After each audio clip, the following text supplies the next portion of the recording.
నాకు తెలిసి ఈసారి ముఖ్యమంత్రి చంద్రబాబు ఉంటే బాగుంటుందండి.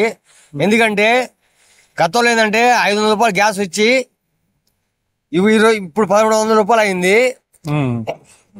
700 రూపాయలు బియ్యం కట్ట వచ్చి 1100 రూపాయలు అయింది.